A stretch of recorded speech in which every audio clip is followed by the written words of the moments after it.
నమస్తే, welcome to cube TV. నేను గిరిజ. ఇవాళ మనతో పాటు ప్రముఖ జ్యోతిష పండితులు డాక్టర్ గుండెపూడి శివసుధీర్ శర్మ గురువు గారు ఉన్నారు. వారితో మాట్లాడి మనకున్నటువంటి ధర్మ సందేహాలను నివృత్తి చేసుకునే ప్రయత్నం చేద్దాం. గురువు గారు నమస్కారం. శ్రీమాత్రే నమః. శ్రీ గురుభ్యో నమః. గురుగారు, మనకు ఒక 196 దేశాలు, 800 కోట్ల జనాభా, 6000 భాషలు, 4000 మతాలు. సో ఇన్ని ఉన్నా గురుగారు, మన హిందూ ధర్మం ఒకటే చెప్తుంది, లోకా సమస్త సుఖినో భవంతు అని. సో మరి ఈ శ్లోకం, ఈ వాక్యము, సో ఇది అందరికీ వర్తిస్తుందా? ఇన్ని కులాలు, ఇన్ని మతాలు ఉన్న వాళ్ళకి, కేవలం హిందూ ధర్మాన్ని నమ్ముకున్న వాళ్ళకి మాత్రమే వర్తిస్తుంది అంటారా? హిందూ ధర్మం, ధర్మం అనేటువంటివి రెండు ఉన్నాయి. అవును. ధర్మం అంటే న్యాయం. హిందూ ధర్మం మన జీవన విధానం. అవును.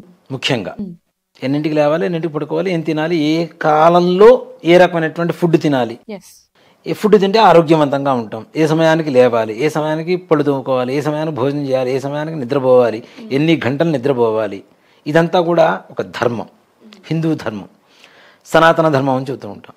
హిందూ ధర్మం అంటే ఏంటి? మనిషి మనిషిలాగా బ్రతకడానికి కావలసినటువంటి ప్రతి అవసరాన్ని హిందూ ధర్మం అనే చెబుతున్నాం మనం. ఇవన్నీ కూడా సైన్స్ ఏదైతే చెప్తుందో ఇప్పుడు కొత్తగా, ఇచ్చేయండి ఇట్లా బాగుంటుంది, ఇది చేయండి, ఇది తినండి, వేప పుల్లతో ఇప్పుడు పేస్టులు అని వస్తున్నాయి. మిస్వాక్ అని ఒక పేస్ట్ వస్తుంది నాన్న, దాంట్లో వేప పుల్లతో తయారు చేసిందని వస్తుంది. మరి పూర్వకాలంలో వేప పుల్లతో పళ్ళు దూకోమనే కదా చెప్పింది, అవునా? ఇంకా దాని తర్వాత ఇంకో రకమైన పేస్టులు వచ్చినాయి, ఉత్తరేణి ఆకు తర్వాత వేప చెట్టు పుల్లలు రెండు కలిపి తయారు చేస్తున్నామని. అసలు పూర్వకాలంలో వేప చెట్టుకు ముందు ఉత్తరేణి పుల్లలతోనే పళ్ళు దూకునేవాళ్ళు. దాని పేరే అపామార్గం అంటారు. ఉత్తరేణిని అపామార్గం అంటారు సంస్కృతంలో. అపామార్గం అంటే ఎక్కడ దారి లేని చోట కూడా చొచ్చుకుపోవడం అనేది అపామార్గం. ఎక్కడైనా మొలిచేస్తుంది.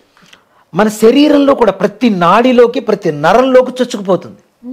దారి లేని చోటకు కూడా చొచ్చుకుపోతుంది, పోయి లోపల ఉండేటువంటి రోగాన్ని వినాశనం చేస్తుంది. ఉత్తరేణి పెద్ద, ఇప్పుడు మనం ఆయుర్వేదిక్లో వాడేటువంటి వాటిలో ఉత్తరేణి చాలా ప్రధానమైనటువంటి పాత్ర పోషిస్తూ ఉంటుంది. మనం ఉత్తరేణి ఆకంటే తీసుకొచ్చి ఏదో పక్కన పడేస్తుంటాం. వినాయక చవితిలో కూడా ఉత్తరేణి ఆకు అపామార్గం పూజయామి అని చెప్పి ఒక ఇది వస్తుంది, అవునా? 21 పత్రి పూజ చేయడానికి కూడా కారణం అదే కదా. మనకి వాటిలో ఉండేటువంటి ఔషధి గుణాలు మన నీళ్లలో కలుపుతాము. పాత నీళ్లు కొత్త నీళ్లు కలిసేటువంటి సమయం వర్షాకాలం, కరెక్ట్గా రోగాలు కొత్తగా ఇన్ఫెక్షన్స్ పుట్టుకొచ్చేటువంటి సమయం. ఇవన్నీ కూడా నీళ్లలో నానితే ఆ నీళ్లు తాగడం ద్వారా మనకు వచ్చేటువంటి రోగ నిరోధక శక్తి మనలో పెరుగుతుంది. దానికోసం వినాయకుడికి 21 పత్రితో పూజ చేయమని చెబుతుంటాం మనం. ఇదంతా కూడా ఎందుకు? వినాయక చవితికి ఈ సీజన్లోనే రావాలి, వీటితోనే పూజ చేయాలి.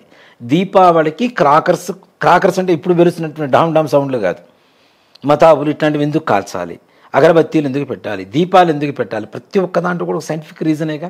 అంటే ఇదంతా మానవ జీవన విధానానికి తోడ్పడేటువంటివేగా. ఈ సమయంలో ఉపవాసం చేయండి, ఏకాదశి, ప్రతి నెల ఏకాదశి ఉపవాసం చేయండి, అంటే నెలలో ఒక్కరోజు జీర్ణక్రియకి రెస్ట్ ఇవ్వండి కనీసం.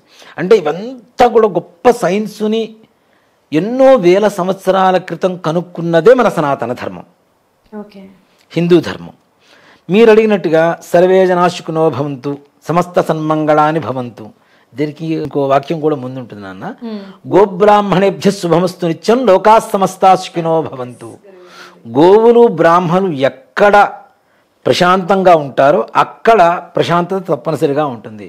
లోకా సమస్తా సుఖినో భవంతు. వీళ్ళిద్దరూ ప్రశాంతంగా ఉంటే, అంటే నేను బ్రాహ్మణి కాబట్టి బ్రాహ్మణం చెప్పడం కాదు, శ్లోకం ఏదైతే చెప్తుందో అదే చెప్తున్నాను. గోబ్రాహ్మణేభ్య శుభమస్తు నిత్యం. ఈ రెండు శుభంగా ఎక్కడైతే ఉంటాయో లోకా సమస్తా సుఖినో భవంతు, ప్రపంచమంతా ప్రశాంతంగానే ఉంటుందని చెప్తోంది. మరి ఇప్పుడు గోవుల్ని ఎక్కడ మనం సంరక్షించగలుగుతున్నాం? గోవధలు జరుగుతూనే ఉన్నాయిగా, దొంగతనంగా తీసుకెళ్ళి చంపుతున్నారుగా, అవునా? బ్రాహ్మలు, నిజంగానే బ్రాహ్మణులకు ఎంతవరకు గౌరవం లభిస్తుంది? పిలక పెట్టుకొని బయటికి పోవాలంటే భయం వేసేది, పట్టుకొని లాగుతారు. మొన్న మధ్య ఒక వికృత చేష్టలు కూడా చూసాం మనం పెళ్లిలో. మొత్తం స్ప్రేలు కొట్టేసి, పంచెలాగేసి, పంచెకి తాడు పెట్టి లాగేసి, బ్రాహ్మణ చివరికి కోపం వచ్చి శపించే పరిస్థితికి వచ్చేసి, పొద్దున 4 గంటలకు నిద్రలేచి సంధ్యావందనం చేసుకొని, పూజ చేసుకొని, ఇంట్లో దీపారాధన చేసుకొని, చక్కగా మీ ఇంట్లో బారసాలు లేదంటే పుట్టినరోజు హోమము, యాగము, ఏ క్రతువు ఉంటే ఆ క్రతువు కడుపులో తిన్నది మొత్తం అరిగిపోయేంతవరకు గట్టిగా మంత్రాలు చెప్పి, హోమం నీకు కావాలి కాబట్టి నువ్వు చేసుకుంటున్నావు, మరి ఎదురుగా కూర్చుంటున్నాడుగా, ఆయన కూడా వేడి పుడుతుందిగా, ఆయనకి ఇంకా ఎక్కువ వేడి వస్తుంటుంది, ఎదురుగా ఉంటాడు కాబట్టి, అవునా? అంత వేడిని భరిస్తూ ఇవన్నీ చేస్తున్నటువంటి బ్రాహ్మడు మళ్ళీ రాత్రి ఎప్పుడో పడుకుంటాడు. అర్ధరాత్రి గృహప్రవేశం అంటే పరిగెత్తాలి, అర్ధరాత్రి పెళ్ళి అంటే పరిగెత్తాలి. సమయం లేదుగా, తిండి కరెక్ట్గా ఉండదుగా. మరి ఇంత కష్టానికి ఓర్చుకొని చన్నీళ్ళే స్నానం చేసి లోకా సమస్త సుఖనోభవంతో ఆస్వాదించేటువంటి బ్రాహ్మడు సుఖంగా ఉండకపోతే ఇంకెక్కడ ఉంటారు? ఊరిని మున్సిపాలిటీ వాళ్ళు లేకపోతే ఊరిని శుభ్రపరిచేవాడు ఉండరు కదా. ఈ మున్సిపాలిటీ వాళ్ళని శుభ్రపరిచేటువంటి భగవంతుడు గుడిని శుభ్రపరిచేటువంటి వాడే బ్రాహ్మణని చెప్తా. సర్వమానవాళి జీవితంలో శుభ్రాన్ని శుభాన్ని ఇచ్చేటువంటి వాడు భగవంతుడైతే ఆ భగవంతుడు ఆలయాన్ని శుభ్రపరిచేది ఎవరు? బ్రాహ్మణుడు. వీడే కదా. మరి వీడు కూడా సుఖంగా ఉండాలి కదా. ఇవన్నీ లేకపోతే ఉండదు, సుఖం లేదు, ప్రశాంతత లేదు ఎవరికి అని చెప్పి శాస్త్రం చెప్తుంది. అలాగే మీరు అడిగినటువంటి ప్రశ్న, లోకా సమస్త సుఖనో భవంతు అని అంటుంటున్నారు కదా. 196 దేశాల్లో ఉన్నటువంటి ఈ 8,000 కోట్ల మంది ఎంతమంది అయితే ఉన్నారు, ఇంతమంది అందరికీ ఆ ఆశీర్వచనం, ఆ వాక్కు అందుతుందా లేదా? కేవలం హిందువులకు మాత్రమే అందుతుందా?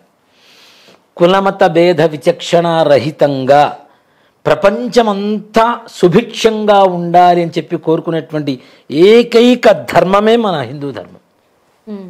ఇంకో చోటు పోండి, ఎక్కడికన్నా పోతే వాళ్ళ పేరు చెబుతారు, దశమ భాగాలు తీసుకొని. ఇంకో చోటుకు పోండి, పేర్లు కూడా ఉండవు, కూర్చొని కనబడని దేవుడి కోసం చేతులు ఎత్తి చూస్తూ ఉంటారు, డబ్బులు తీసుకుంటారు. ఎవరికి ఏ రకమైనటువంటి వాళ్ళ వ్యక్తిగతమైనటువంటి వ్యవహారాల పట్ల తప్పితే లోకం గురించి ఎవరికి ఇది నాన్న. దేవాలయాల్లో మంత్రపుష్పం చెప్పేటప్పుడు వినొచ్చు మీరు, ప్రతి బ్రాహ్మణులు చెప్తూ ఉంటారు, అస్మిన్ గ్రామే స్థితానాం, నా యొక్క గ్రామం ఎవరైతే నివసించున్నారో, అస్మిన్ గ్రామే స్థితానాం బ్రాహ్మణాది సర్వవర్ణానాం. అక్కడ మరి మిగిలిన వాళ్ళని వదిలిపెట్టలేదుగా, సర్వవర్ణానాం అని చెప్పి చెబుతున్నాడుగా.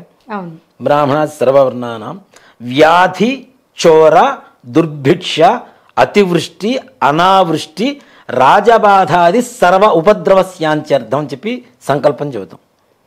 అయం గ్రామం అయం దేశం సర్వే జనా సుఖినో భవ సిద్ధ్యర్థం అని చెప్పి సంకల్పం చెబుతాం.